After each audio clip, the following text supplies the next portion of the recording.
अस्सलामु अलैकुम वरहमतुल्लाहि वबरकातुहू। मोहतरम भाइयों, बुजुर्गों और दोस्तों, ये हमारा इस्लाह मुआशरा का 791वां सबक है।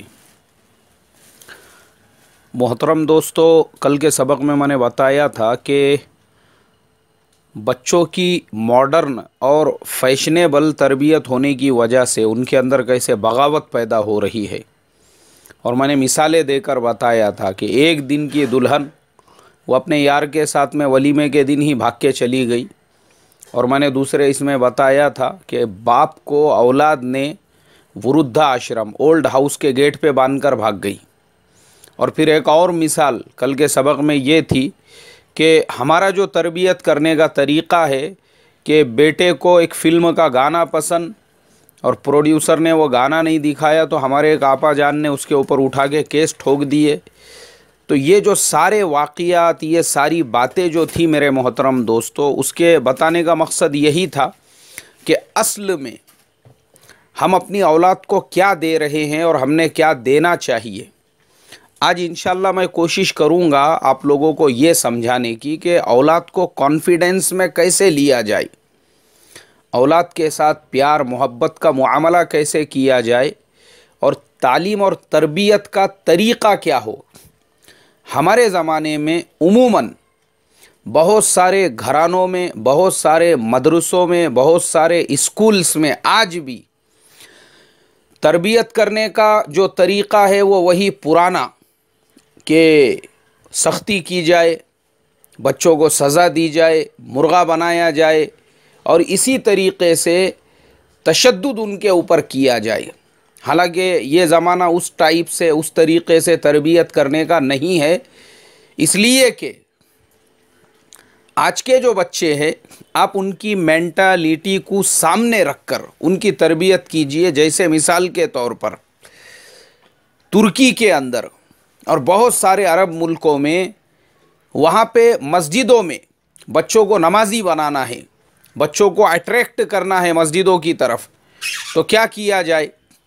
उसके लिए उन्होंने एक तरीक़ा ये इस्तेमाल किया कि छोटे बच्चों के लिए मस्जिद के सहन में ही छोटे छोटे गार्डन उन्होंने बना दिए, प्ले ग्राउंड्स बना दिए। वो प्ले ग्राउंड्स के अंदर बच्चों के लिए झूले हैं, बच्चों के लिए फिसलने के लिए फिसल गुंडी बनी हुई है, बच्चों के लिए खेलने के लिए और दीगर चीज़ें हैं। अब मस्जिद में नमाज हो रही है और वो बच्चे मस्जिद के सहन में ही इस तरीक़े से खेल रहे हैं, इस तरीक़े से आ रहे हैं। रीज़न सिर्फ ये है कि उन बच्चों को मस्जिद की तरफ अट्रैक्ट किया जाए।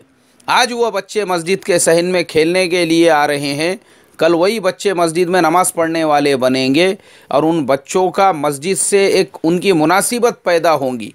ये उन लोगों की थ्योरी है और उसका रीज़न है। उसका रीज़न ये है कि आज हमारे मस्जिदों के अंदर नौजवानों का और यंग जनरेशन का जो परसेंटेज है वो दिन ब दिन कम होते जा रहा है। अब मैं आपको अगर आगे की बात बताऊं तो आपको झटका लगेगा कि बहुत सारे अरब मुल्कों में कई मस्जिदों को शहीद करना पड़ा सिर्फ इसलिए कि इमारत आलीशान तामीर हो चुकी थी और नमाजी नहीं उसके अंदर, कोई आने के लिए तैयार नहीं है, तो वो मस्जिदों को शहीद करना पड़ा। बाज़ जगहों पर उन मस्जिदों की जगह पे गार्डन बना दिए गए। क्यों करना पड़ा?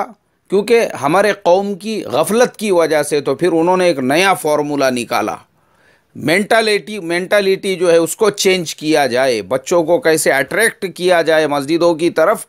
तो फिर मस्जिदों के अंदर इस तरीक़े का सिस्टम बनाया, मस्जिदों में इस तरीक़े का निज़ाम बनाया, मस्जिदों के अंदर खेलने के लिए प्ले ग्राउंड्स बनाए और मस्जिद के अंदर का जो पूरा इन्वायरमेंट है उसको ऐसा डिज़ाइन दिया गया कि नमाज के लिए आने वाला जो है उसको ऐसा लगे मैं किसी गार्डन में हूँ। तो इसलिए वहाँ के मस्जिदों के दीवारों पर जो स्नोफॉल है और इसी तरीक़े से आइसलैंड है और इसी तरीक़े से जो है जंगल है और हरियाली है, उसके बड़े बड़े जो है वो डिज़ाइन के पोस्टर दीवार पे चिपकाए गए ताकि आने वाले का अट्रैक्शन मस्जिद के अंदर बाकी रहे।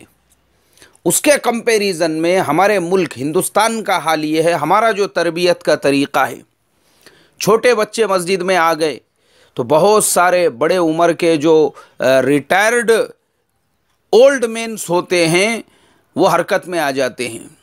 अरे ये बच्चों को भगाओ, ये बच्चों को निकालो, अरे इनको घर पे भेजो। और मैंने खुद देखा हूँ, बाज़ औक़ात ऐसा होता है कि बच्चों को जमा करके उनको हकाला जाता है मस्जिद के गेट के बाहर, जाओ घर पे। अरे भाई, आपके मस्जिद में अगर ये बच्चे अभी से नहीं आएंगे तो आपके मस्जिद को आगे मुसल्ली कहाँ से मिलेंगे? होना तो ये चाहिए कि हमारे मस्जिदों में, जैसे अरब मुल्कों में, मैं खुद ऐसे मस्जिदों में नमाज़ पढ़ चुका हूँ जहाँ पे माशाल्लाह आलीशान रेफ्रिजरेटर रखे हुए हैं। जैसे हमारे यहाँ पर बहुत सारे कोल्ड ड्रिंक्स के दुकानों के अंदर होते हैं जिसमें पेप्सी की बॉटल्स है और जिसमें कोका कोला है और जिसमें आइसक्रीम्स है और जिसके अंदर जो है स्प्राइट है और माउंटेन ड्यू है और बाकी सारी चीज़ें उसके अंदर जो है जूसेस और वगैरह वगैरह रखे हुए हैं, और पानी की बॉटल्स भी उसके अंदर रखी हुई है, और उसी के बाजू में एक डस्टबिन है। अब मैंने देखा वहाँ का जो यंग जनरेशन है माशाल्लाह मस्जिद के अंदर वज़ू वगैरह करके सुन्नत पढ़ने के बाद जमात का इंतज़ार चल रहा है। उसी दरमियान में किसी को प्यास लग गई, वो उसमें से जो है अपने ज़रूरत की चीज़ निकाल के इस्तेमाल करके बाजू में डब्बे में वो बॉटल फेंक रहा है।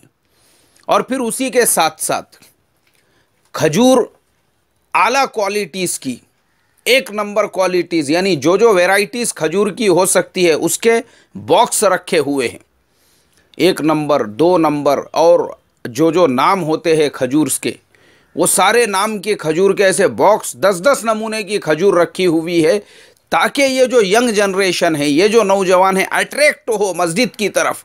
अब वो आए मस्जिद में तो उनका दिल बोल रहा है खजूर खाने के लिए, खजूर खा सकते हैं, कोल्ड ड्रिंक्स पी सकते हैं, पानी पी सकते हैं। क्यों? इसलिए कि उनका अट्रैक्शन बाकी रहे मस्जिद की तरफ। उसके कंपैरिजन में जो आने वाले हैं हमारे यहाँ पे, उनको हकाला जा रहा है, उनको भेजा जा रहा है। मैं बाज़ लोगों से जब ये कहता हूँ, अरे भाई रहने दो बच्चों को, तो बच्चे आएंगे तो हमारी मस्जिद में एक रौनक रहेंगी। अरे नहीं नहीं, बच्चे बहुत शरारत करते हैं, बच्चे बहुत धिंगाने करते हैं। तो मैं ऐसे जो बोलने वाले हैं, मैं सोचता हूँ यार ये माँ के पेट से वली बन के पैदा हुआ था क्या? इसने अपनी पूरी ज़िंदगी में शरारत किया ही नहीं, इसको हवा ही नहीं लगी शरारत की। इसके ऊपर तो बुजुर्गी तारी थी। ये जब पैदा हुआ था, जब से लेके इसका बचपन बुजुर्गी में गुजरा, इसका स्कूल पीरियड बुजुर्गी में गुजरा, इसकी जवानी बुजुर्गी के अंदर गुजरी, इसकी सारी ज़िंदगी बुजुर्गी में ही गुजरी। इसको तो शरारत की हवा ही नहीं लगी। हमारा ज़माना ऐसा हो चुका है कि बच्चों की शरारत शरारत नज़र आ रही है, जबकि ऐसा बोलने वाले ने अपने बचपन में कैसी कैसी कुलाटियाँ मारी होंगी, कैसे कैसे लोगों के नाक में दम करके रखा होगा, इनकी अपनी जवानी कैसे गुजरी होंगी। तो वो लोग वो अपने ज़माने को नहीं देखते, बल्कि उनको खाली आज के यंग बच्चों की शरारतें नज़र आती है। मासूम बच्चे मस्जिद के अंदर आए हुए हैं, उनका आवाज़ नज़र आता है, हकालो रे बच्चों को, हकालो। साले ये बुड्ढों को बन के रखो घर पे, अल्लाह हिफाजत फरमाए। मेरे मोहतरम दोस्तों, प्रॉब्लम यही है हमारे मस्जिदों का। हमारे मस्जिदों के अंदर और अरब मुल्कों की जो मसाजिद है और दुनिया के दूसरे मुल्कों की जो मसाजिद है, उसमें फ़र्क यही है कि हमारा जो तरबियत का तरीक़ा है वो आज भी वो जंगली, आज भी वो वहशी दरिंदगी से भरा हुआ, जिसके अंदर शिद्दत पसंदी है। इसमें कोई शक नहीं है। आप बच्चों को सज़ा दो, बच्चों को सज़ा देने का हक़ या तो उनके उस्ताद को है या तो उनके वालिद साहब को है, बिल्कुल है। लेकिन ये तय करेंगे कि भाई कौन सज़ा देगा और किस काम पर कितनी सज़ा दी जाएंगी। अब ये जो हर आदमी मस्जिद में आने वाला है, उनको ये हक़ नहीं है। तो इसके लिए हमको बच्चों की मेंटालिटी को समझना पड़ेगा, उसको चेक करना पड़ेगा, उसे जांचना पड़ेगा, और उसके एतबार से हमको आज के बच्चों की तरबियत के बारे में सोचना पड़ेगा। हम अपने बच्चों को, मैं तो कहता हूँ हमारे मस्जिदों में चॉकलेट तकसीम करने का एक सिस्टम, एक निज़ाम होना चाहिए। खुद मैंने अपने यहाँ पे ये सिस्टम शुरू किया हुआ हूँ। कई बच्चे ऐसे हैं, हम उनको अगर माशाअल्लाह सारी नमाज़ों का वो एहतमाम कर रहे हैं और सुन्नतों का एहतमाम कर रहे हैं, तो 100-150 रुपये का जो अमूल का डार्क चॉकलेट आता है, ड्राई फ्रूट चॉकलेट आता है, फ्रूट एंड नट्स चॉकलेट आता है, हम वो इनाम देते हैं।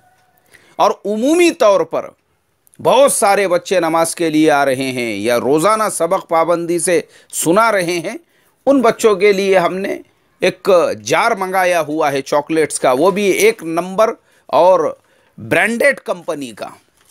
उसमें से हम रोज़ाना 1-2 सब यानी ऐसे बच्चों को तकसीम करते रहते हैं।